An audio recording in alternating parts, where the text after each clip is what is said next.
Right. Good evening. It's like there are three people watching at the moment. So hi, the three. So I was talking to someone. I was talking to Maryam, who's going to be our guest in a little bit. And I learned that there's a thing called Fun with Flags in the show Big Bang Theory, which is when Sheldon does an online show to his mum. So hi mum. No. Let us know who is watching the UK Table Football Show.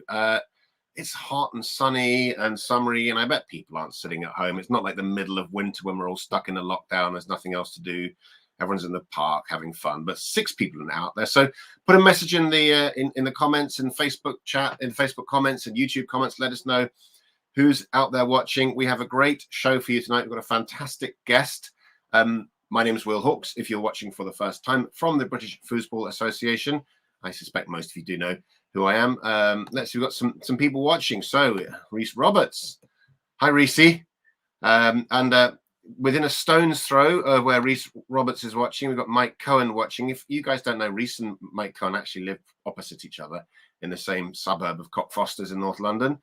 Mike Russell with us from Chester. Hey up, Mike. How are you doing? Who else is out there? Let us know if you're watching. I'm going to do a little bit of, Will blurb where we are in UK foosball, and then we've got a great guest. We have Maryam with us tonight to talk about her foosball adventures.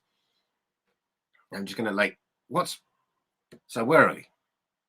Was it May the 17th? We kind of we were allowed to go out and play, but you can still have 6 people only playing together. So it's nice to see that actually, for you guys who are watching, the Facebook feeds, I can see that Nuneaton guys all met up. Rugby guys have been playing. Bristol guys have been playing. Manchester guys have been playing, and I think the Manchester guys were probably playing a little bit anyway in their super secret club up in Whalley Range. Anglia Grove is open. We've been playing in Anglia Grove. The fantastic foosball club on the Holloway Road near Arsenal Stadium in London, that's open. Garlando's people playing there. Who else is playing? Let us know if you've been playing. Jeremy Holloway with us. Hi, Jeremy. How you doing? I think you're back in London now, I heard. Back from Manchester. Have you been playing, Jeremy? When will we get to see you on the table? So yeah, people are starting to play. You all know, we all know what happens on June 21st. We may or may not do more. In London, we do have a tournament lined up. I can't remember exactly when it is. I think it's June the 25th, Garlando tournament. And also in London, we're doing a summer league. So I know that we've talked about some of the Manchester might be doing this as well. Midlands might do it. Bristol might do it. So summer league is people have signed up to play in the singles, and then over a 2-month period, you've just got to play your singles matches. Sign up for the doubles. It's the same thing. Over the 2-month period, you've got to play your doubles matches. We're doing home and away, and in the end, a team will be the summer league champions. In my mind, summer is kind of about let's just start playing a little bit, and if things are better by the autumn, I think that's kind of let's go and bring new people into foosball time. Let's go and do loads of monster DYPs. Let's go and do loads. Let's go and find foosball tables with loads of beginners on, and let's start scenes there. I was down in Brighton this week where I met, and I know he's going to watch because he said he was, the legendary Albert Ando. Albert was Reese Roberts' partner in the 70s. Albert has a blazing fast push kick. And Albert's been the only foosball player in Brighton for a good few years, but I was down there and we met up and we found a great venue and hopefully get something going in Brighton. So yeah, wherever you are, guys, start thinking about how do we relight the fire in the UK. I'm a bit jealous. The Americans they had 444 people playing in the Texas State tournament. I'm jealous. If you see on Facebook, the French have just done the French Cup. Loads of people in that event, and we're still, where we are. What else? There's a Manchester. Dave Cleal-Hill is planning a tournament. I think it's the end of July. I don't want to get the date wrong. Again, all being well, it's a tornado tournament in Manchester. We intend to do a UK Championship at some point towards the end of the year, if we can. And we also have been scoping out whether or not we can do a league finals like we've done in the past. So we've written to the various clubs to say who wants to come, who wants to host, who could go to the European Champions League in November if you have enough players to do it. So we're just seeing at the moment, starting up an engine slowly. Who else is out there? We've got 10 people watching now. So Mike, August. That's a Manchester. Mike says the Manchester tournament is August to 20th to 22nd. The Manchester tournament. Thanks, Mike. I think it's 5 tables, so Dave's a little bit, capacity. I reckon we sort of 40. It's in his restaurant, bar, cafe, which is called Man Bites Frog, which is really cool.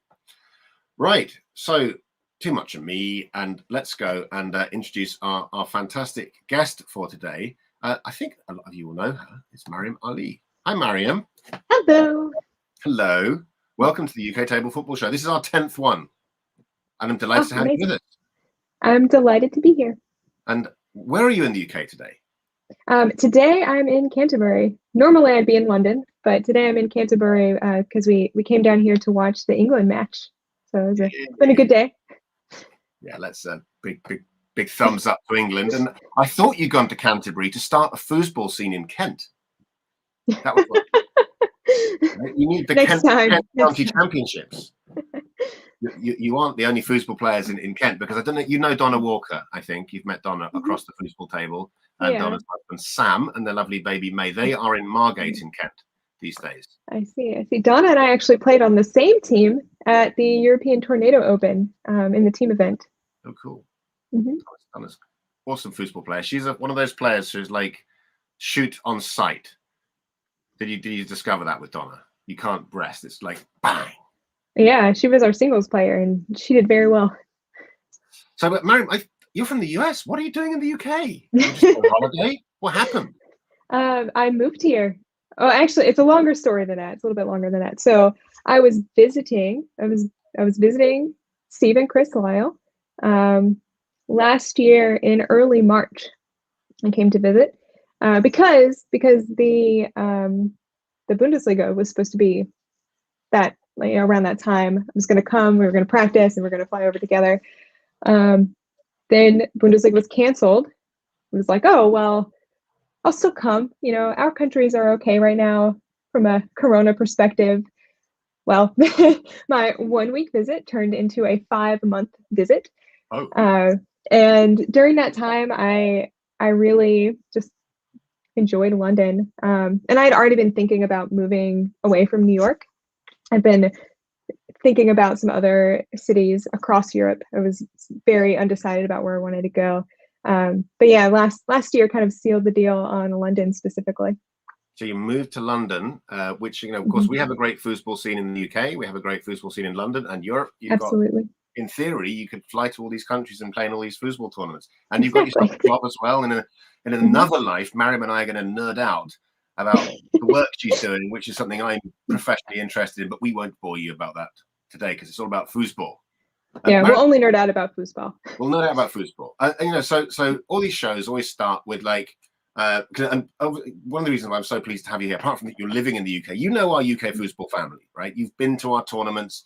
We're just delighted to have you here, but also foosball around the world. You and I were yesterday chatting about all the different places you've played. Yeah. I'm looking forward to our conversation today, just to hear everything. Let's start where it all starts. Is when did you start playing foosball, Maryam? How did you get into our marvelous sport?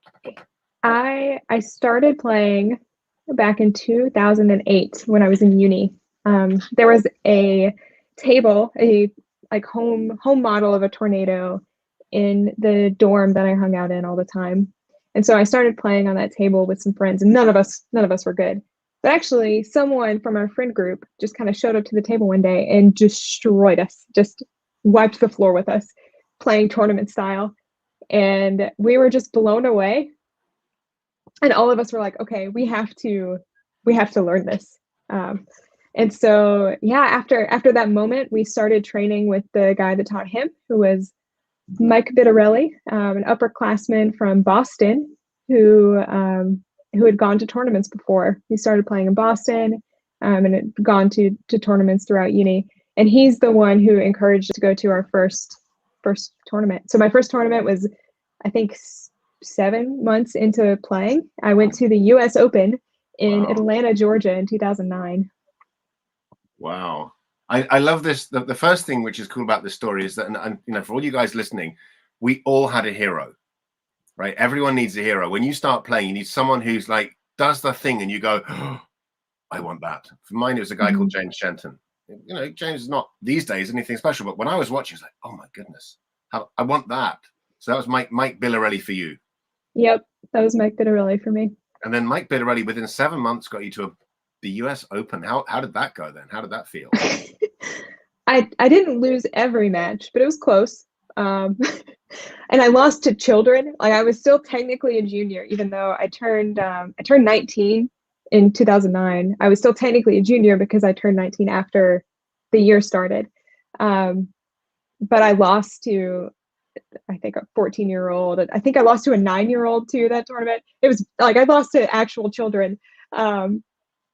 But I was hooked. Like, from that first tournament, I was so hooked. I mean, we're all addicted. But what do you love about foosball then? What is?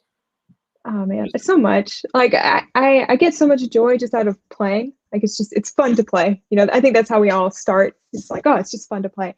But the thing that really hooked me was the community. I remember playing Kristen Grogan, and I remember 2 specific things about that match. Number one, she told me she'd been playing for 12 years, and I was like, oh my God, I'll never play that long. And now it's been 12 years for me.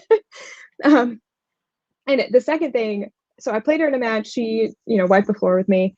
But right after the match, she went over to my goalie rods and she pointed them forward, because she'd scored a bunch of goals by hitting my goalie guys and the ball still rolled in, and she pointed them forward. She was like, do this from now on and that won't happen.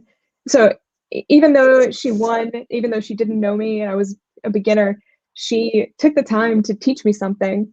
That's nice. And just in general, people were very kind and helpful and friendly and welcoming. That's nice. It was so much fun. It was not just because I know the ladies are kind of and a little bit nicer than the guys, but you felt welcome by everyone. Yes. Oh gosh, Mario Oreganello from Toronto. He actually played pro-am with me at that tournament, and wow. I was so bad. And I remember, it might have been our match, out of the event goal I scored on myself, and he was so nice about it. Like, I was so bad, and he was so nice. Oh, well, Mario Oreganello is probably the most talented foosball player ever to come out of Canada. He's an incredible player. I know, he could have played with so many other people. But yeah, he chose, it was my first tournament, chose to play with me, and was really went out of his way to make me feel like I was contributing, and keep us pumped up as a team. It's interesting. I mean, you talked about how much you just like the game itself, and I don't know if you've read some people have read the inner game of tennis, have. Right? I have. And you remember there are 4, when people get into tennis, and it completely applies to foosball, there are 4 reasons why people get into foosball. Either you play it because you want to, you play it because you want to win, right? Do we all know somebody who really just plays because they love the winning? In fact, brackets, they hate the losing more than the winning, right? I don't think I know a single person like that. Yeah, I really can think of it's people who play because they love that's why they're there, to crush you. Yeah. And some people play because they just want to get better, right? They like that whole kind of, I know I was crap. Some people play because they want to look good. If you ever saw David Angelique when he was in bar kick showing off, David Angelique's just a credible, talented, brilliant Bonzini player. And my God, I watched David. I want to be David. That guy's so good. And the 4th one is because they love the friends and the family, right? The social team. And quite often people get in because they like the social thing, and they kind of work their way up to they don't want to look good. They don't want to get better. And it's just because they want to win. So which stage are you at? I'm at the I want to get better stage. Yeah. Which doesn't mean that I don't want to win. But I still, I don't hate losing, because I see every loss as a learning opportunity. And I'm sure that won't stay that way, especially as expectations, rise. But yeah, as you get better, of course, your expectations are going to rise because you should be beating more people. That's a great lesson for all of us, actually. Every loss is a learning opportunity. You got to step away and go, oh, so I lost what? I want to say hello to Federico Cappa in Argentina. Hi. Hola, Federico. Who's I see you've made a new table. Argentina, you had the El Cotorro table. Now they have the Bigfoot. I think. Looking forward to seeing that. So greetings to Argentina. Who else is out there? Let us know if you're watching. George Fares. That's George Fares, I think, is George Eads Sr. Hi, George. Hi, nice George. And so tell us a bit, so you've gone to the US Open. Talk us through your sort of journey. We'll do like US foosball first, and then we'll do all the international. Yeah. So for years, I just played in the US, and it started out. It was a thing I did with my uni friends. We would drive to tournaments.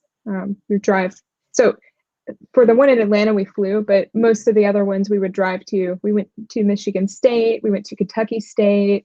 We would drive to Ohio for some tournaments as well. But I started going to nationals every year because actually what happened, I got a summer job, and I was working at a big software company. And so I actually had some income. And so I saved it for foosball tournaments. And so that's how I was able to go to nationals for the first time. And that kind of opened my eyes because I went there alone. So I started making friends on tour. So it became something just for me. In addition, like I would have fun and play with my uni friends too, but it was also something that was just for me.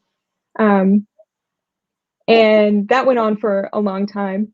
And it wasn't, I would say 2016, 2017 is when I started getting more serious about it. I think, when you go to so many tournaments, you just naturally start getting better. And at some point I realized like, oh, I could actually be good at this and not just, have fun. And yeah, it was around then that I started practicing. In 2016, 2017, I got access to a table at work. So I was able to practice on that table and get better. And then in 2017, I went international for the first time. I played a Bonzini tournament in Canada in September, and then a Leonhardt tournament in Prague that December. Wow. What prompted you? Because, Americans stay in America, right? What prompted you to, and Americans don't like Bonzini unless they're from Carolina. So what prompted you to go overseas and play Bonzini? Well, it wasn't overseas yet because this was just Canada. It was not that far. Okay, I went to not America. North America, but not United States of America. I think there were two big things that happened at once. Or three. There were three big things that happened at once. One is that I noticed that I was climbing the ITSF rankings. That was number one. And so I noticed there's this tournament in Montreal. Number two, I'd been to Montreal and I really loved it. So I was like, I can use this as an excuse to go to Montreal. And I knew some players in that area too, because they'd come to the US and play. So I knew people there. I knew I could show up and know some people. And the third thing was that just because of stuff happening in my life, foosball had become more important. And I had more freedom to travel in addition. So it's like, okay, I'm climbing the rankings. I really want to spend time on this thing. And this is kind of a safe environment to try this new thing out. And you alluded to Carolina. I am originally from South Carolina, but I had never played Bonzini before. This was my first time touching the table. I just showed up. Carolina is the bit of America where they've got this hardcore Bonzini community. Yeah. But maybe just it's really odd. How did you? So then you turn up to Canada, and because this is all of our journeys, as we expand, and you've got to learn to play in different environments with different people. But you go to Canada where they're good on Bonzini. You're going to Quebec, and you're going to Montreal. How did that go? How did it feel? Well, the first time I ever saw a pin shot, I was playing open mixed, and Miguel Dos Santos was there. And so his pin shot was the first pin shot I'd ever experienced. And I don't understand this table. I don't understand how the ball is moving. It takes me a whole game just to know what options are possible. I need to cross my guys more because he can split both ways. He can cut the ball. That's new. And another thing that kept happening, I kept loosening the handle because the pinch point on Bonzini is further up than on Tornado, and so I would stub the ball, and when you stub the ball on Bonzini, it unscrews the handle. Yeah. So that was a fun learning experience. I also realized very quickly I cannot shoot a snake shot on Bonzini, and so I shot a push because I could kind of do that one. So I learned, I learned very quickly that I did not know foosball. I knew tornado, and it was a really phenomenal learning experience. Cool. I mean, we all know this, but foosball in Sonic should be called adjust ball, because you're continually having to, like, you kind of, this set of knowledge, and something pops up that says I'm a different thing. You've never seen a pin shot, now cope with a pin shot. You've never had the thing stub, now cope with the thing stubbing. Your snake doesn't work. You got to come up with a push shot. And then what happens is you can now do a push shot, and you can pull it out in other situations. You're like, oh, I'll a push shot out now. Do my crossy defense because it works against me. And honestly, if you know, guys out there, does anyone have a better pin shot than Miguel, not called Frederic Collignon? Dave Zeman, hi to Dave. Greetings to you. Ah, Dave Z. For some reason, nice mushrooms, Dave. It's not the mushroom season, is it? Dave, I don't even know what a mushroomologist is called, Dave. You can probably tell us.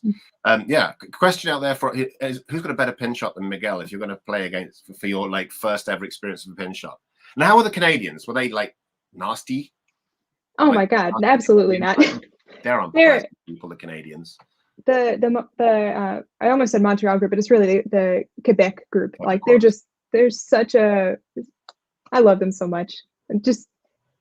I actually had this realization after I moved, like, oh, it's not easy for me to go there anymore.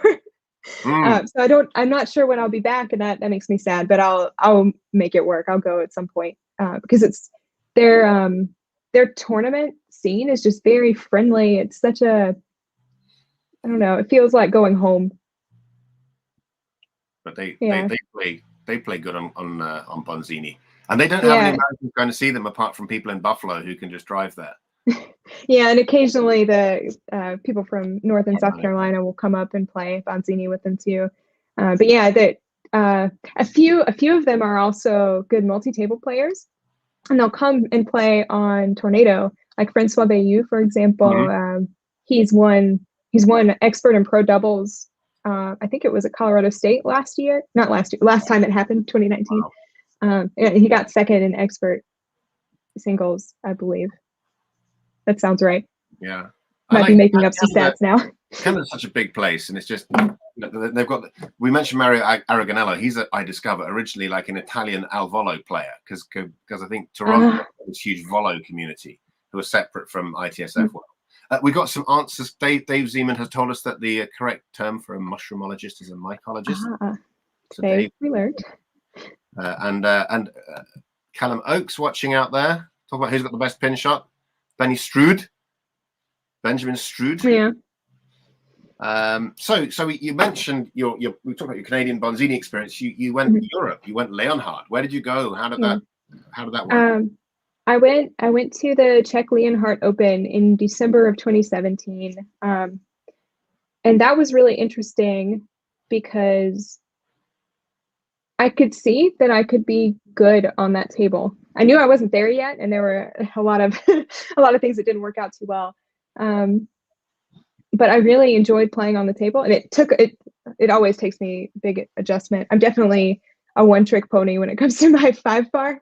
I do a far wall stick pass, and I do that on all the tables, and it's not the right thing to do on most. Or I don't know. It's not always the smart decision. Like if you come up on Leo, that's probably not the pass that you're going to use.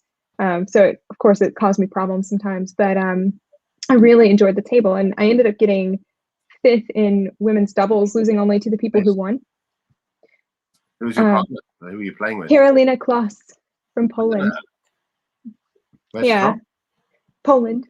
I don't remember where within Poland, to be honest. Sorry, Karolina. But yeah, I really enjoyed playing with her, and we had a good we had a good match, and if I recall correctly, I think I scored an own goal on us for us to lose. Classic. That's so you did that with Mario, and you did it with Carolina as well. Yes, We've yes, all done it classic. though. That's okay. Those always stick with you. Like, but I remember, and shout out to Katty, Katty Sobolescu. So she and Yvette Moore won that tournament, and I met them for the first time that weekend. And we were chatting afterwards. I was telling her about my loss in singles, and she was surprised that I'd lost to the player that I lost to. I don't remember who it was anymore. And she said, "But you're good." And that one like thing, like she had just met me, she just met me and just see me play, and she'd see me play on this table that wasn't my home table. And like that piece of like positivity really fueled me. Nice. Made a big difference to my mindset going forward, I think. Nice. There's a thing about learning, which is, you have that thing, you're like, I'm on a plateau, I haven't improved. Of course, in the middle of it, you've been improving, you just didn't notice. And suddenly you go, hang on a minute, why am I here? I'm not supposed to I remember I learned Chinese and I didn't improve. And suddenly I was like, oh, hang on a minute, I'm understanding television. I'm not showing off. But, it's like, I was just struggling with stupid forever. And, and we've all done it in foosball. I hope you guys watching. I love it. But it was what someone else said about your game that gave you the confidence. Yeah. Because she said that and I was like, I'm good. Am I good? Because at the time it was like, I thought I could be good. But I didn't think I was there yet. And honestly, huge as well. I'm not always there. those Czech tournaments. So when you go to those Czech tournaments, they've like got hundreds of people. Right there. Yeah, it was huge. It was a big. What was your impression when you turned up there and it was your first time in the European foosball scene? Oh gosh, so one of the first things that I noticed was that everyone was wearing athletic wear, and I'm there in jeans. It's like, oh no, because at U.S. tournaments, people are just lax about what you wear. Some people wear dresses when they play. Some people wear athletic wear. Some people wear jeans and t-shirt. And I've always been a jeans and t-shirt, or up until that point, I'd been a jeans and t-shirt kind of person. And then I get there, I'm like, oh, everyone's wearing athletic wear. This is different. Another thing that I noticed was that fewer people were playing pickup games, and that's like a staple. At my one of my early tournaments, I played 2-ball rollerball for the first time, and we played for hours, like well after the night. Last match was called. We would play till 4 or 5 in the morning. That was not a thing there. It shut down as soon as the last match was done. Like they kicked you out of the hall. No shenanigans. So it had a much more serious vibe. Like sport, and then it's less party. It's more. Yeah, and it was a lot less familial. Like in the U.S., everybody knows each other. And on top of that, I think because we're so spread out, there are local scenes, but in order to go to these bigger tournaments, you have to travel very far. Like, I flew to most of the tournaments that I've been to in the U.S., and some of them, like 4-hour flights, 5-hour flights. So we're used to traveling large distances, and we see the same set of people at many of these things. In addition to that, we're all speaking the same language too. So it was just a very different vibe. It was more, I noticed like, oh yeah, that not everyone's talking with each other. It's not so fluid. People are kind of in their own kind of groups, and not necessarily mixing as much. And it's not like everybody knows each other. It's not one big family in the same way. A bit later on, we're going to talk about what, when you came to the UK and what you thought of us. But one of the things you talked about how your game worked on a Leonhardt moving from a Tornado. And I think that's because the two tables they're not similar, but they, the transition is. And tell us a bit about your game. You mentioned you have a Far Side 5 series, which I think is cool because I think Far Side 5. Not just Tony Spraderman. So talk like how does your game work? How do you play? What are you, one of these like analytical players who just do everything in a method, not like Reese, or sorry, not Reese, but or are you one of these? I've got no patience and I shoot after half a second like Andre. Definitely more on the no patience side. I'm trying to get better, and I have gotten better over time. But one of the things that I learned by going to tournaments not on Tornado and outside of the US, I learned that I was playing American style. I was playing a game that wasn't very analytical. It was mostly about speed and power, and it wasn't trickery. It wasn't, I wasn't, and obviously the higher level Americans are thinking analytically and are doing these trickeries. They're setting up their opponent, they're doing fakes. But that was not part of my game before. So I learned very quickly, like, oh, I'm dumb. I'm very dumb on the table. I need to fix this. So it's been a struggle, but getting better. There's a lovely thing about when you travel and play in different places. You come across things you've not seen before, like in Miguel dos Santos pin shot. But also, you're turning up with stuff that the other people haven't seen before either. So if you, as an American player turning up in Europe, your style of game would have been different to what people are used to seeing. How did that go down? People let me get too many fast walls. So you're listening to it now. I mean, I feel like this wouldn't happen as much here because people play Tornado. Fast wall. Fastball.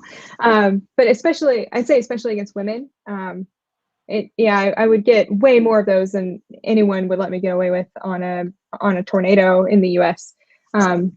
Because you just don't, like, who would pick a tic-tac on a Garlando, for example? Not a smart decision. And same with Leo. A lot of players are playing brush passes.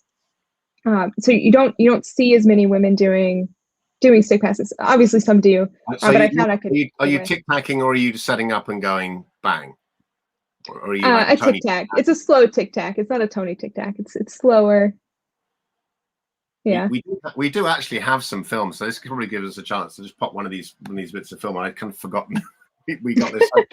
So let's watch some foosball while we chat with Maryam Aly. Okay. So this is the Will Stranks and Jamie Toe versus Maryam Aly and Mike Splain, expert mixed final 20. Tell us a bit about when I get it up and running, what this one is. Yes. So some history about this. So a couple things. One, Will Stranks and Jamie Toe are both on Team Canada. So they are national team players. And so that was a bit intimidating. And something else, we had played them the year prior and they knocked us out. So this was a single elimination event. First to 3 games. We're not going to comment on the game itself. We'll just have it playing in the background while we chat. And so just let us know where's Maryam. You're top right. Yes, so I'm playing the forward position, and actually that was what I wanted to do. I don't recommend that people do this generally, but I wanted to play forward the whole time. It was just something I really wanted to do. I had won an expert mixed title at the U.S. Nationals a few years prior as a goalie. And at some point I was just like, I'm a forward. Why don't I try winning this as a forward? And why am I playing this position that I don't like? I could be playing forward. That's my main position. Why don't I do that? And about 3 years before this match, I met Mike Splain, and I was talking about this because I had just come from a tournament where I'd played goalie in this event. And I was like, you know what, next time I'm going to play forward. And so this was our 3rd try at this not Nationals, at the Hall of Fame Classic in Vegas.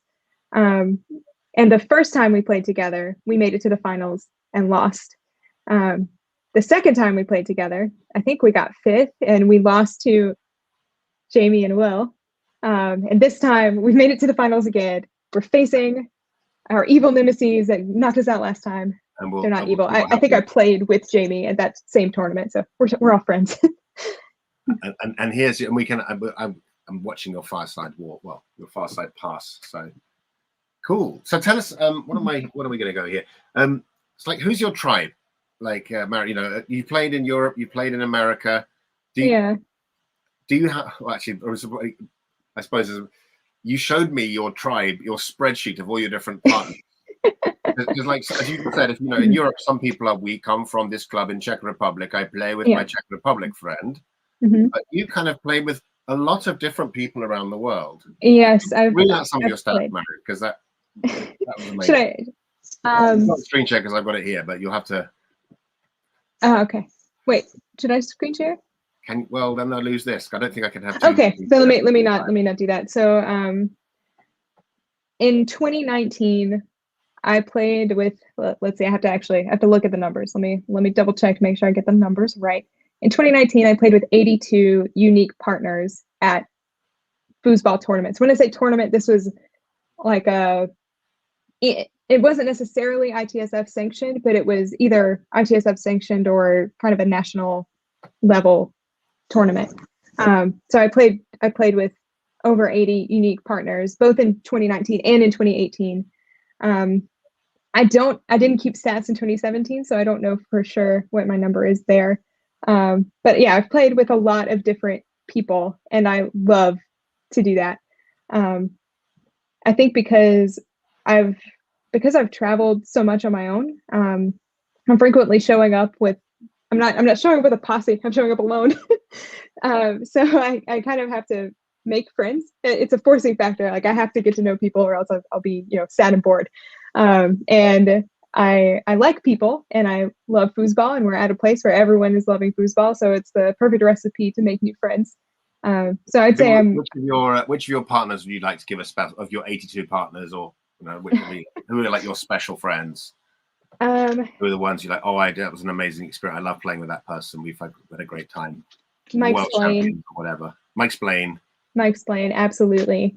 One of my favorite partners. He's an old pro, right? Yeah. He had been a pro back in the 90s, early 90s, and he quit playing for like 20 years and got back into it a few years ago. So he's not ranked pro anymore, but he still thinks like a pro, and he's working his way back up. So I was very lucky to have him as a goalie, because if you have someone who thinks like a pro, they're probably going to play pro level goal. And I don't think I could have gotten as far in expert mixed without him. He coached me well, made really smart decisions. And he's a fantastic partner and roommate. We room together at a lot of these tournaments too. I think it's you mentioned coaching as well. Actually, we all on our journey in foosball need that kind of person to just take us aside, just like Kristen Grogan said. She was like, point your toes forward. You need the person to be someone who you can trust to give you the hard feedback that you need without you kind of throwing your toys out the basket and being upset. So talk a bit about Mike. How's Mike helped you develop? What sort of advice has he given you? What confidence has he given you? How's that works in your journey in foosball? Mike, when we're playing together, he has no qualms about telling me you're doing this thing really dumb, and that's so valuable because I don't see it sometimes. Like I could be in a bad mindset and think like, the straight's not there, even though it's wide open. So he'll tell it to me straight, and I really, really appreciate that. And he also kind of knows what to say to build me up. I mean, this game we're down 4-0 right now. And I remember this moment. Like I remember being in this match, and thanks. Look at that pass again, guys. Look at that pass. This is Maryam's 5-bar. Look at that. That's what Tommy Yor did to Tony Spraderman at Texas State. The high lane. I think at the time that was my best pass. I don't know if it's still true. I'm trying some new things out, so unclear. But even though we were way down, I wasn't worried. I was calm because I knew like Mike's got my back, and I knew what to do. I just wasn't doing it yet. That wasn't the part. And so who are the other? I mean, you mentioned Mike. Who else would you like to like? World champions you've played with, or really fun people? Well, one of my other favorite partners is a former guest of the show, well known throughout the UK foosball community. Everyone's played with Paul Martin. I do like Paul, but I'm talking about Stephen Lyle. Oh, for the last year and a half, because I mean we stuck in lockdown together. He's taught me so much about the game and has helped me improve a lot, and has pointed out weaknesses that I didn't realize. And in addition, we've played together a few times. So we've played together 3 times in open mixed, and we've placed every time. We've medaled every time. Not first yet, but not first yet. One day. The first UK tournament we do. Well, you've got to go up to what the Dave Cleal Hills one in Manchester, August 20th to 22nd. If you're here, it's likely that I'll be there. Cool. So high points and low points. Then, what are like on Maryam's foosball career? What's like? Oh, this is like the apart from this game I watch, of course. This one, this is a Jim Stevens commentator game. I just turned the sound off so we can chat. But, yeah. This is such a. This might be a cop-out answer. I didn't play on the U.S. women's national team at the World Cup, but the high moment of my career was coaching during that and being there and experiencing that gold medal win. I can't. Yeah, at in Murcia, that win against Germany, but not just that win, like the whole way. Yeah, I really felt, I don't know, so much pride, even though I wasn't playing. We warmed up together, we strategized together, and they really made me feel like I was part of the team. Like, yeah. So that's definitely the highlight. To come up with a personal one, it's actually much harder. Yeah. Because that one just outshines everything else. Oddly, or funny enough, that same tournament was my low light, and that was not qualifying in women's singles, because I'd been playing multi-table all year. Now I knew, like, okay, yes, you've been going to these multi-table tournaments, but you haven't been practicing on these tables. I didn't really have access to practice on non-tornado tables. I got some like Bonzini practice in, but not for the others. And I know, like, if you want to do well, that's table stakes, right? You have to practice. So I'd practice on tornado, a tiny bit on Bonzini, and not much else. So that definitely contributed to that, but it was still heartbreaking. You didn't qualify, or you weren't chosen. How does it work in the US? So I qualified through the ITSF to play, but I didn't once I didn't make it to the elimination round. Oh, I see. So you played in the qualification stage. I see what you mean. Yes. And you played 2 legs as well, I think you told me. I did. I played on the U.S. women's national team for 2 legs with Tracy Brubaker, and it was so fun. We did not know what we were doing, but I love the way that table feels. It's so heavy, and it sounds great too. Like, it's awesome. Such a satisfying. Did you play the Spanish women? Because of course they're the only people who knew what to do with it. We played the German team. Yeah, so they also didn't know, but this was something really interesting, and we talked about it afterwards. They're much more adaptable because they've played multi-table, and like the American team in general hasn't played multi-table, and so they were more adaptable than we were, and so they were just able to do stuff that we were struggling to do. What I thought was fascinating about the 2 legs competition at the World Cup was, of course, the Spanish won, and if you watch what the Spanish do, it's just unbelievable, because they've spent their lives playing on this thing, so they can do so many things that we can't do because we are. But the people who came second, it's the Italians. That makes total sense. Right, the way the Italians play, they were just way better than all these ITSF players. Couldn't touch the Italians on a Spanish leg stage, although none of us have ever played on it. Right? Yeah, people disrespect the Italians. I just have this thing about it. So I thought the Italians they're so precise. They just I don't know how you can see the ball moving so quickly and make decisions fast enough, and execute. It's amazing. It's phenomenal. I have played al volo at the Roberto Sport Worlds on the new table back in, what year was that, 2018? And it was very hard. I frequently messed up the rules, but they were very nice about it, and it was fun.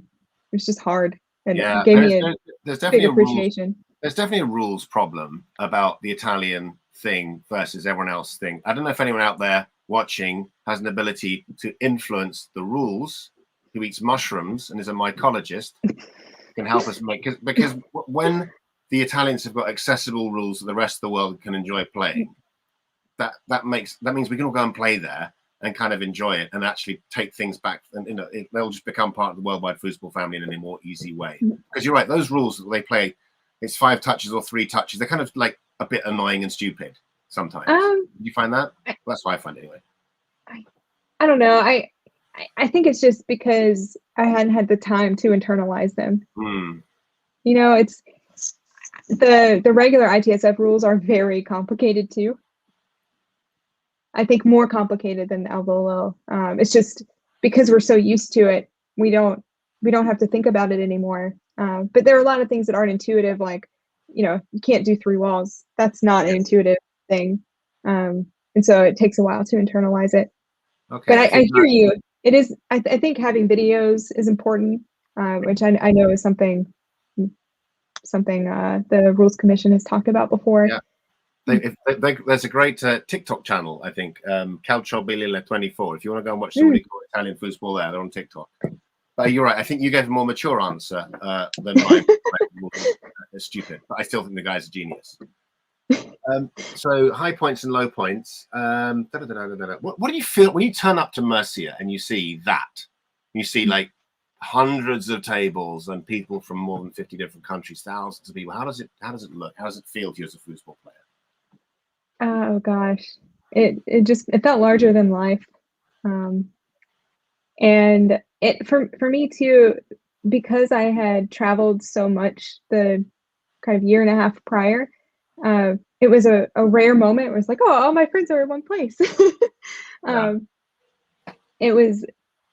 I said before, you know, my sense when I went to a European tournament for the first time was that it didn't feel like a family, but being in Murcia, like, absolutely, we are one big family. Yeah.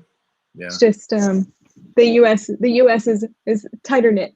Yeah, and it's like a family wedding when you go to those things, particularly because these days actually we're all connected to each other, even if we don't know each other. We're all connected on Facebook. I mean, I think lots of us have got Facebook connections with. So you go, oh, you're that guy. Yeah, we've been right. Relationships are, or you find someone, we've got 36 friends in common.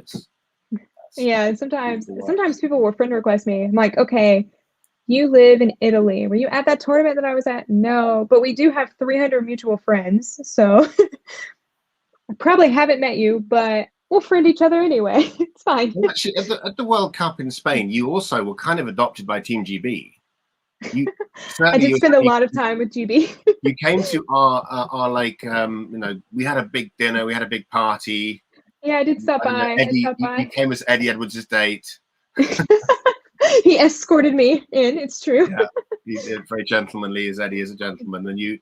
And so I'm, obviously this is like the UK table football show, and that's who's out there today. Yeah. So tell us a bit about how you. I think when was your first time you came to play in the UK and get to know the first time I came to a tournament was the European Tornado Open, but I think like a couple of weekends before that, I just flew in for a long weekend to hang out. And had you met British foosball players by then, or did you just come in kind of going, I don't know these guys, I'll meet? Yeah. Who did I meet before? So I met Rich Marsh and Steve Lyle at Vegas in 2018. Who else had I met by then? I'm blanking. I'm absolutely blanking. I'm certain I met a few other people too. So when I came to London for that long weekend, I hung out with Steve and Rich, and I met a few more people. I met Andre, and I met some others. It's all, again, all kind of a blur. When I came to the European Tornado Open, that's when I met most everyone else. Oh, and actually, one important thing to note too, I played with Kata Felso in like Orlando Worlds in 2018. 18? Is that right? I might be getting a bit mixed up. No, we played together in 2019, but I had met her before too, and we had become friends quickly because we had both been in a situation where we needed partners for stuff, and we ended up not playing together that time, but we played together in the future. So she's another person. How did you play with Catherine the Garland? She does her like incredible 2-bar shots. Oh, it's beautiful. Hungarians all got this perfect 2-bars. I don't know how it happens, and she's yeah. We played really well together. We actually got 4th in classic women's doubles in 2019 Orlando Worlds, which is, I mean, it was her because my 5-bar is just crap on that table. So you were playing at the front with a push shot. Yes, I was shooting a push. And then in women's doubles, I shot a snake shot. I don't remember how well we did in women's doubles, but I remember we won our first round. We probably lost our second round. It's hard to remember now. Yeah, it was good. It was really great to play with her. You came to the European Tornado Open, which is not a typical UK tournament because it was the biggest we've ever had. 250 people, 18 tables, 14-to-1 player table ratio. It was, I think Steve and I were talking about it the other day. I said I think I've just about recovered, and he said no, I still haven't. It was absolute madness, and I knew it was going to be madness because Steve had been talking about it when I had visited before, and I know a lot of people complained about that tournament because I think one of the big things is that the people who complained were not used to doing double elimination tournaments, but in the US, that's what we do, and I was very impressed with how well the tournament ran, especially with the table situation. I think y'all made such smart decisions, like making open singles 2 out of 3 in the early rounds because the gaps were bigger, and so the better player would win in a 2 out of 3 still. And I think maybe some stuff was race to 7, like some of the specialty events. I think you cut out pro-am. Like those are really smart decisions, and it wasn't, I've been at US tournaments that have run until 8 in the morning.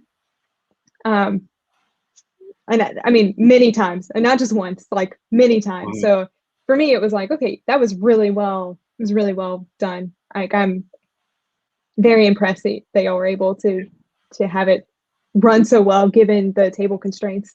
It was just extraordinary, So and we had people from 30 different countries. You talk about Foosball family. When you do a tournament in central London and 14 Kuwaitis turn up and 30 different countries, like it's the World Cup in miniature.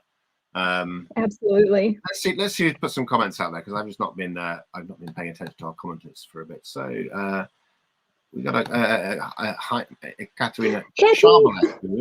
Hi, Katy. We're saying ETO is the best tournament. We'll do it again with twice as many tables. Ula is out there. Hi, Ula. Okay. Nice. German legendary football organizer. Great to see you, Ula. And then we have Dave Z has a question for you. I do Farwell pass on the other tables. Although, so we have a layout at home, and I've been working. I say working. I will start working harder on like a near wall brush on that table just to have something else that's different for multi-table. But yeah, I do Farwell on all the tables because it just feels natural to me. That's why I did it. It wasn't like, oh, Tony Spreedeman does this and he's the best player, so I'm gonna do that too. I started doing it before I knew who Tony was, and I've watched his style and like picked up stuff from him, picked up stuff from other people too. But I started doing it because I found it more intuitive. It's like easier for me to see it because it's like, oh, I can see exactly where the ball is. It's all the way over there. I think Far Side's cool. I do. I would pay money to watch Tony Bacon's Far Side. Oh yeah, It's very yeah, different to Tony Sprayderman. absolutely. Okay, that is something I don't understand because I'm just bad at brush passing. It's something I really need to work on. But I don't see how you can know that you're in the right spot to hit the ball. And I guess it's muscle memory like everything else. But for me, it's like I'm so impressed by Tony Bacon's series because it's I find like I don't know if I'm in the right spot on the ball unless I can see it up close on the near side. It's like, guys, if you don't know who Tony Bacon is, the best far side brush series ever. He's a bit Absolutely. a bit of a hurricane in other parts of his life, but wow, yeah, I saw it the first time in the World Cup in Italy, and it was like that's crazy. That's it's so beautiful. Yeah. I'm going to come back to our tournament. We talked about the European Tornado Open, and I would like to thank you very much for very kindly. One thing about Maryam, she's really nice. She kept turning up and saying, "Would you guys like some food?" And you've just like fed the desk, and so that was really generous of you and much appreciated. Because when you're at the desk, you don't have time to go to the toilet or eat or anything. So that was really appreciated. Thank you very much. Yeah, it was You do the same. When it happens again, I will absolutely do it again. And then but you've also done some more like local UK things. So you came to our Barnet tournament, which was like an 85-person tournament in December 2019. And I think you've also played in like JP Thompson's London events. I think you partnered with Kai Jaeger once upon a time. So tell us about your experience of the UK scene without everyone else coming from the rest of the world. How are we? How's it feel? How's it been? It feels really tight knit. Like it's interesting. It's like there is a lot of diversity. Probably, I mean, London is a diverse place, but it's not just diverse in the kind of people, but the foosball styles too. I think that there are people who have come to London who were already players on various styles, and you just see that as in people's playing style. So that's really interesting because it's like, okay, it's not like everyone has the same thing. It's I feel like in a lot of cities you'll see one main style because people learn from the best person there and they all pick up that person's style, but it's very different in London. You just see so many different styles. So that's one. Two is the multi-table aspect. So Bonzini is probably the most popular table because of bar kick. But then you've got a lot of people who kind of grew up on Garlando as well. And then, of course, your tornado, like that's your staple table for the World Cup. So multi-table is it's like part of the DNA in UK. Yeah. We actually, at the last British Foosball Association annual general meeting, the members endorsed that the BFA was a multi-table federation. It's kind of a bit, it was worth almost just saying it.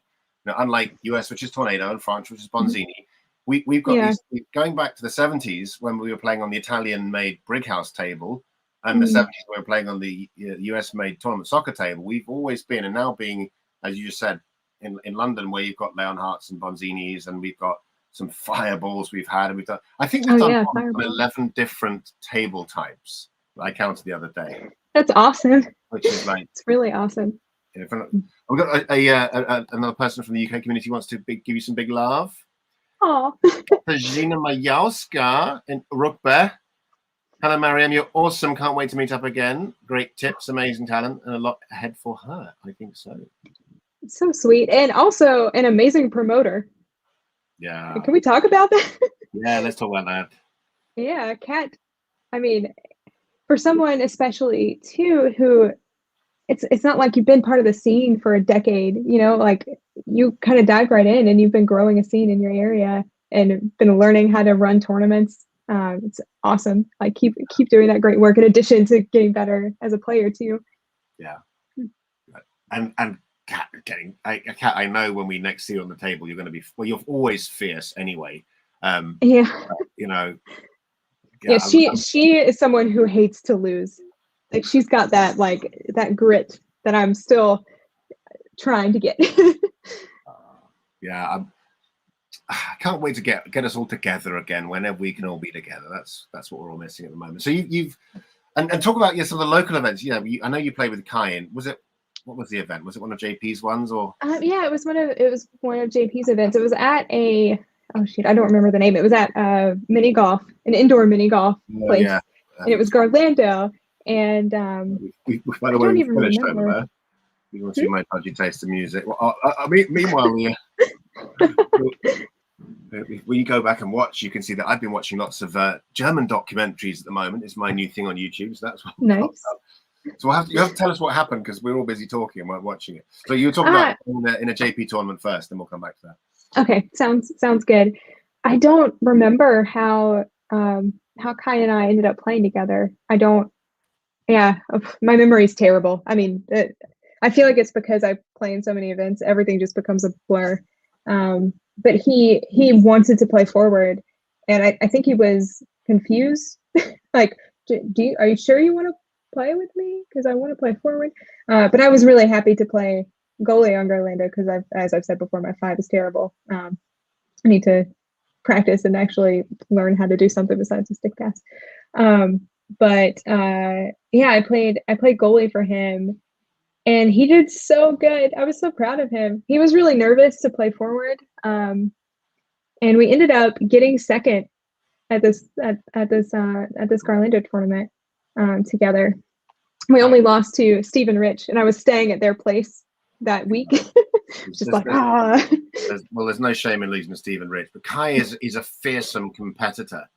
And once he kind of gets like a little bit of fire going, he's one of those momentum players. He's just got to stamp on the opposition for a while. I guess that probably because I remember him talking about it after he was really happy. Like he should be. He played really well, and he, even though he was nervous, he never looked it on the table. You know, like he stayed very. I don't know. He appears to be a much bigger thinker than I am on the table, and he was making good decisions. He didn't get flustered, and yeah, stuck with it. We had some close matches too, and with me in goal, it's not my primary position either. So I'm sure it was a struggle having a non-goalie as a goalie as well. Kai is definitely a thinker. He is a very high-ranked chess player. Once upon a time, I think it's interesting in football. We kind of get these people who come. There's a Rubik's Cube champion, I think, in the US. And you've got the chess guys, and of course the poker players. Yep, poker players, right? We've all got our own little nerdy thing, and we've all ended up in this thing. Foosball has been how we express it. For whatever reason, you kind of get similarly minded people. The cat has given a little bit of tear in her eye. Aww. Big hugs. I was chatting with Reese Roberts the other day and was trying to find an emoji for like the big hug. Well, that is the big hugs emoji, isn't it? There, actually, it's like the the care, like the Care Bear one. So, guys, we've been going for an hour. I'd love to know, what questions do you have out there watching? What would you like to ask Maryam about? We got 11 people out there now. So, for the ones who all, this is what Kat wants to see. You've been playing with Steve a lot, right? So somehow you're gonna know his game inside out. In theory, that's how that would work. I think I've said this before. I'm not a defensive player, and I'm trying to get better, and that's something that Steve's been helping me with. And that's if I'm going to beat Steve, that's going to be a key. Yeah, we've only faced each other once ever in a real match. So that's not true. The Garlando tournament is one example. I don't think I blocked his 3-bar. But the other time was at an ITSF tournament, and Katty and I played him in open doubles. He was playing with Maddie. And it was a qualifier round, so it was a race to 7, I think. A race to, I don't remember if it was a race to 6, 7, or 8, but it was one of those short ones. Yeah. And Katty and I ended up winning, but it was kind of a fluke. Like it's not a, it's a race to, it's in one game. Well, you mentioned Katty. She has a question for you. That's so hard. That's American so hard. spelling. Which is your favorite? Oh gosh, I feel like the ones that I've had the most fun times off the table at have been the Czech Leonhardt Open, where I met Katty. the Hall of Fame Classic in the U.S., and Louisiana State is the other one. Louisiana State, yeah, it's a small tournament, but it's in New Orleans, and we'll go out afterwards, and it's just a good time. So it's hard. I can't pick a favorite, but those are the three that I've probably had the most fun off the table at, and so I always look forward to them. I think you did say, because we talked yesterday, how many countries have you played ITSF tournaments in? I've played ITSF tournaments in 12 countries, which is pretty cool. That go on then, list them. Oh gosh, okay. I'm definitely gonna miss some. You know, let me look. I gotta look at my stats. Let me look at my spreadsheet. Yeah, How many exactly. foosball players have got spreadsheets out there, guys? Quite a lot. I'm such a nerd. But let's see. Okay, UK, Bulgaria, and obviously US, Canada, Germany, Spain, Slovakia, France, Austria. Let's see, where am I missing? Czech Republic, Russia. Do you go down to Costa Rica or any of those ones? Costa Rica, that's the one. That's exactly the one. How did you find France? Because, you know, il faut parler français avec les Français. I don't speak French. Exactly. So how did you find it?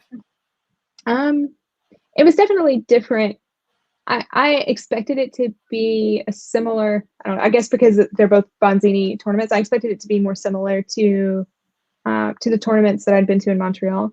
Mm-hmm. But it's different. I would say the French players, similar to Americans, are rough. They're more rough than the Canadian Bonzini players.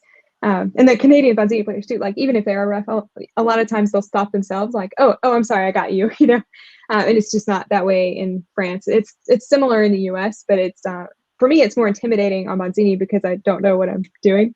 I'm not pinning the ball as much as a Bonzini player would, and so I might lose the ball in ways that I wouldn't normally because I don't play Bonzini style. But I found the people to be amazing. Like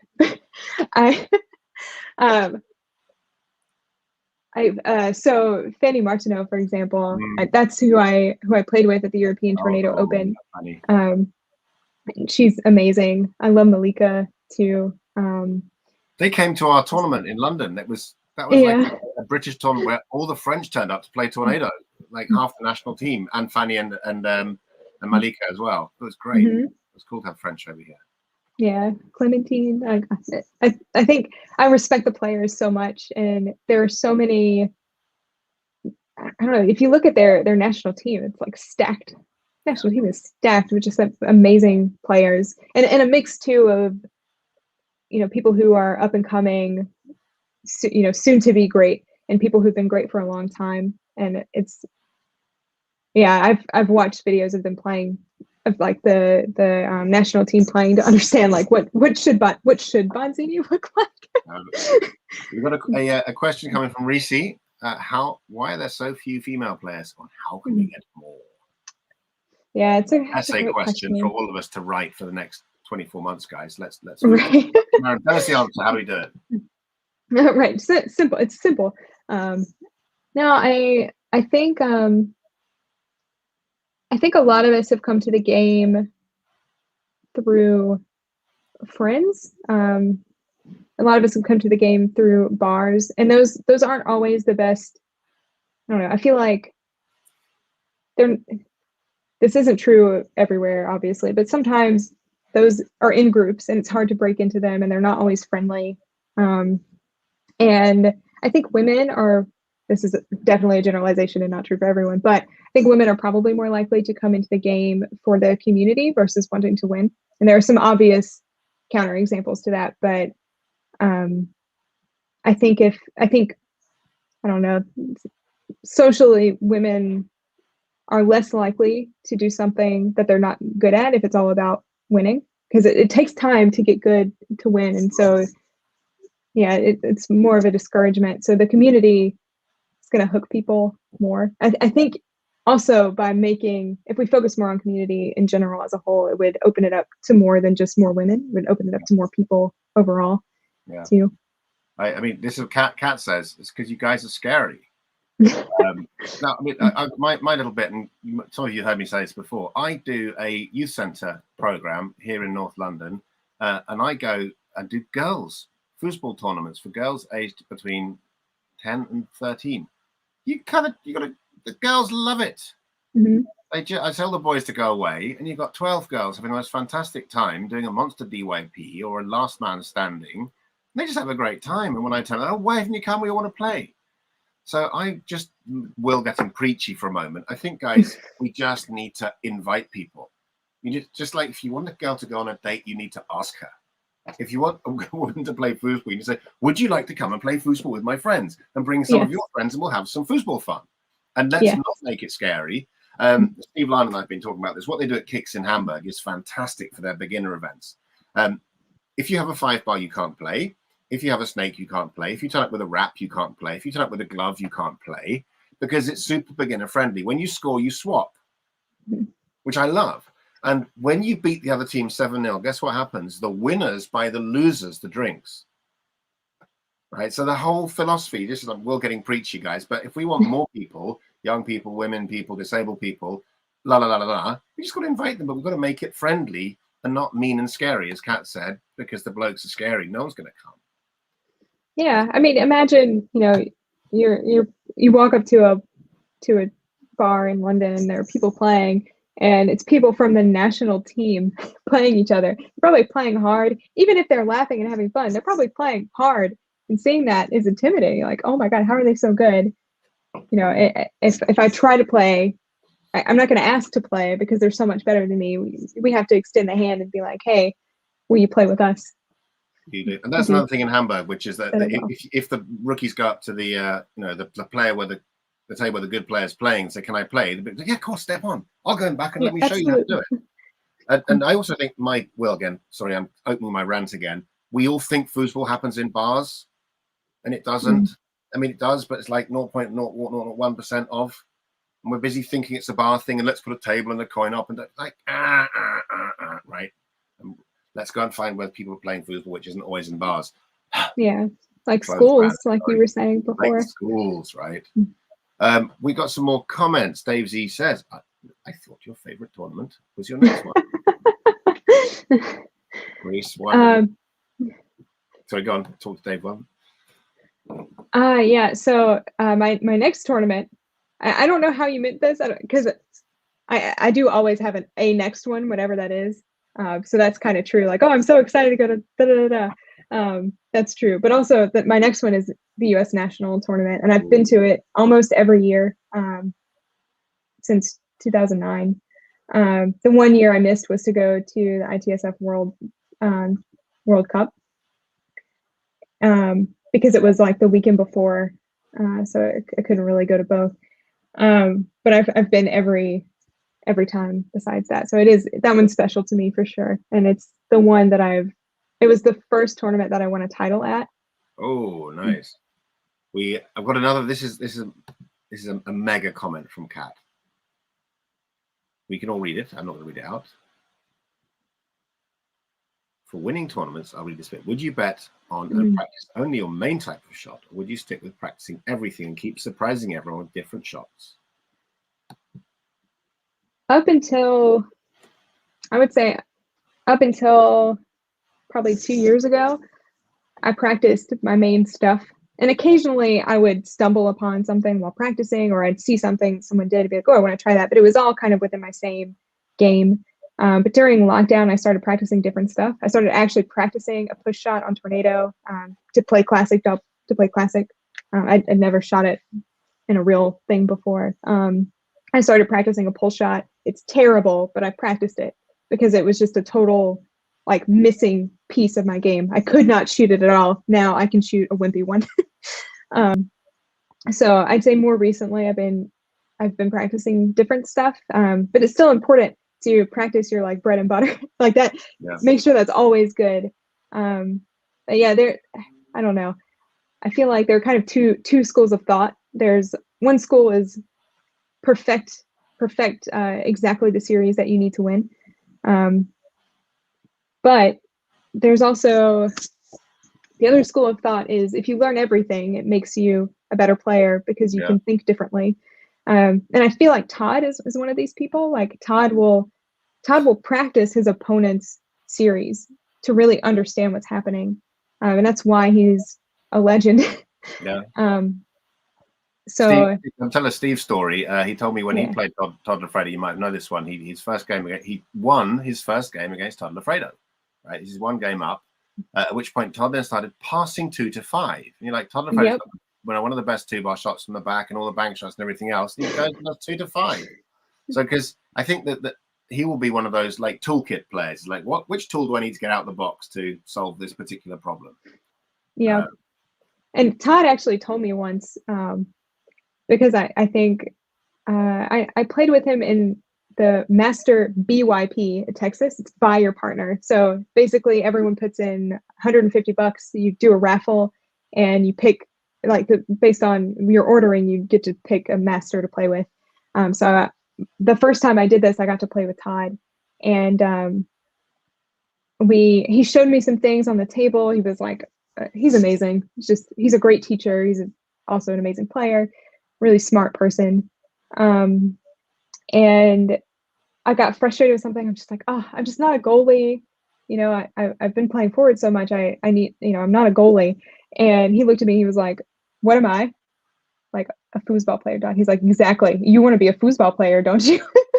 So yeah, I think it is important to have some well-roundedness to your game, but you can do that in a very limited sense too. You can just learn the series. I think it's kind of up to your personality. Some people get bored practicing the same stuff. We've all got to learn to play everything in the end, because if you'll become a much better forward if you understand what the defender's doing. If you're a better defender, you'll block a pull shot better if you can shoot a pull shot yourself, or at least understand the mechanics of it, and so on and so forth. I've got our last question, because we could go on all night, but this is Federico has a question, which is a kind of a nice way to finish. Right? What is your dream in foosball, Maria? Yeah. Well, I guess at the moment I have 2 dreams. One dream is to make the U.S. women's national team. I mean, there's such an amazing group of women. I would be so honored to be part of that group one day. And I'm working on things to kind of move in that direction, right? Like working on multi-table, getting better on tornado and winning stuff and whatnot. The other is kind of outside of the game itself. So for those of you that don't know, I'm the CTO of Inside Foos, and I the dream is for foosball to become a spectator sport in a way that it's not anymore, or not that it's not anymore, that it's not right now, making it spectator friendly, because once it is spectator friendly, then we have an audience, and once you have an audience, then you have sponsors, and once you have sponsors, you have income, which will bring in a whole new set of players, and kind of give back to the community that's gotten. I mean, someone like Tony Spreedeman is so amazing. He should be making top dollar, like, I don't know, some of these amazing tennis players, right? For the level of time he puts in and what he can do. I would love to see that, and that's kind of another foosball dream. It's off the table.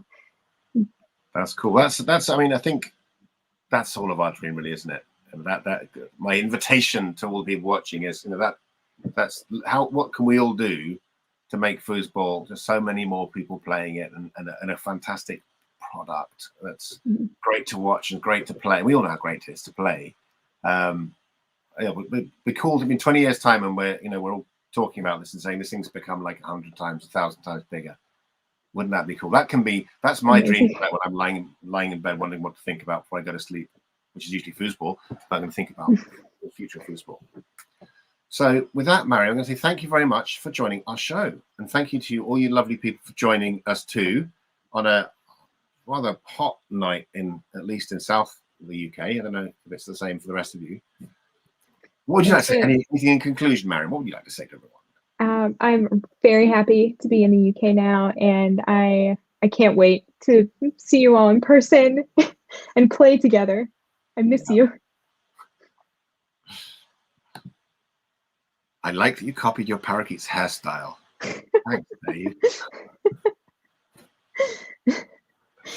I don't know what quite happened today. It's just got a bit crazy. It's the humidity. Thanks to the show, Maryam and Will. Thanks for watching. Thanks, Yeah, Maryam. thank you Thanks, all. Michael, Russell. Everyone's like signing off now. Have a great evening. We'll do the next show when I get round to doing one. If you want to be on it, let me know. But thanks so much, Maryam. And thank you, guys. Thank you, I'm going to Will. close the show now. Maryam, you can stick around. We can chat, have an after show party. But see you later, guys. Thank you. Bye.